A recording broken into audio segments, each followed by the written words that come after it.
Hi, hello, how are ya? So in this video, you're gonna watch me struggle to make a sculpture.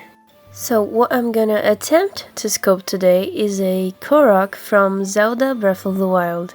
The Koroks are these tree creatures that are hiding, and when you find them, they will give you a Korok seed that you can use to expand your inventory in the game. But enough about them, let's talk about what I'm doing right now. As you can see, I'm crumpling up a lot of aluminium foil and making this sort of sausage shape. The reason why I'm making this aluminium sausage is because it's quite impractical to make a sculpture entirely out of clay. Not only does it waste a lot of clay, it can also be really heavy depending on the size of your sculpture. Anyway, as you can tell, I have started to flatten a small piece of clay so I can wrap it around the core, aka the sausage. I guess now that it's wrapped, it looks more like a burrito. Since the idea is to have the crook sitting, we will slam the clay sausage into the table, making it so that it can stand on its own and not fall down. I've been using a lot of tools in this process, and one of the more important ones are the brushes. They keep the clay from drying out and also smooth out the surface. Even so, I will still have to sand this piece after I'm done sculpting. Right now, I'm finishing up the croc's body. It's a very long and tedious process, although that is partially my fault for being a perfectionist. Anyway, the head shape turned out okay, so we are adding these little branches that kind of look like horns in my opinion. Making the branches was a bit annoying and took quite a bunch of trial and error.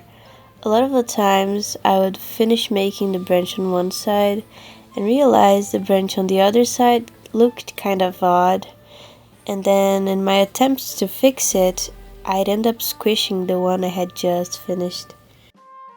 But it really isn't such a big deal. Failing is also part of the creative process after all. And as you can see, I failed to realize the body was uneven and ended up making my tree body look like a snail. This was in fact not a happy accident.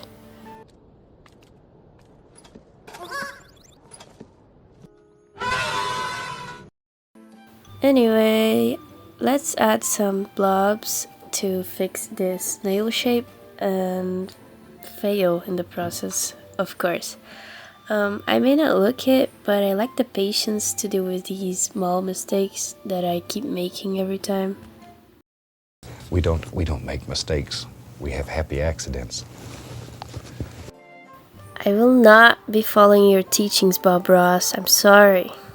Now that I've fixed up the body, let's smooth out the surface and start making some limbs for this poor soul.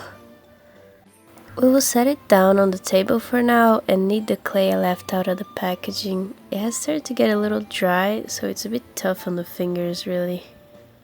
At this point, I realized that my sculpture didn't quite look like what I had planned. But it was too late to turn back, so let's keep going, shall we? We'll finally be giving my boy some feet. I don't really want him to be so static.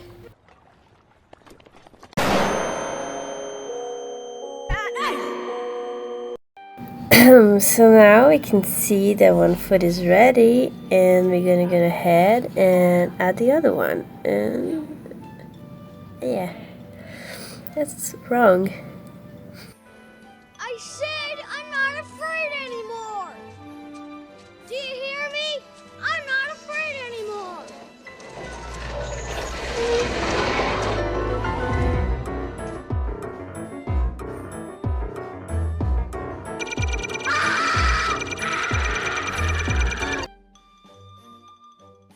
Since we're done with the legs, I can start on the arms, and they're little balls that later become nubs through evolution.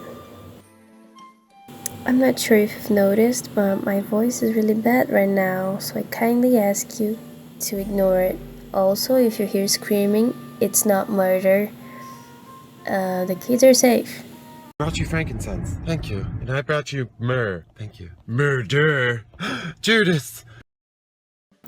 I'm gonna go ahead on another tangent and say that I've had a lot of fun making this video. Especially the editing process is fun because I can add memes everywhere just because, and I think it's fun. But now we're in the final stretches of this project. Once I finish adding the arms, all we have left is the Korok sleeve mask, which is arguably the most important part of the Korok's design. And so we really have to make it accurate so it really looks like a Korok and not just a tree with a face. So I really have to nail it and not deviate from the plan so I can make this correct and finally finish this. But as you can see from my exquisite cutting technique, we started it on the left foot.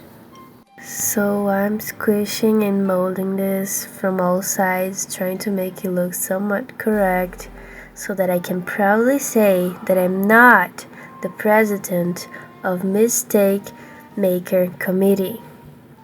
And that I do, in fact, get it right sometimes. Enough with the ranting. I think it looks pretty good now. I just have to add a little clay here and there so that it looks a bit less uneven. And look at that. It's quite smooth and it looks like a leaf.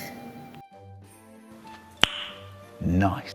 Now we're gonna add some leaf vines so it looks like a leaf, and the eyes and other facial features of the Korok. Honestly, I really think I deserve a trophy right now. It really came out better than I expected, and I've surpassed my limits with this. Don't preen yourself just for doing your job. We'll add the nose as a finishing touch, and now we have an accurate Korok mask that our little buddy can wear. One last pass with the brush so it's as smooth as can be, and we can take it off the table now. Since it's a little stuck to the table, we're gonna use a razor blade and slide it under it so we don't warp or squish any parts. And we finally have the Korok mask. Now we can put it in him and realize that I messed up and it's too big. There was actually someone else, and I never make mistakes, and the first mask that I made is perfectly fitted to his face. Oh my god. And now we paint and we're done. Thank you very much.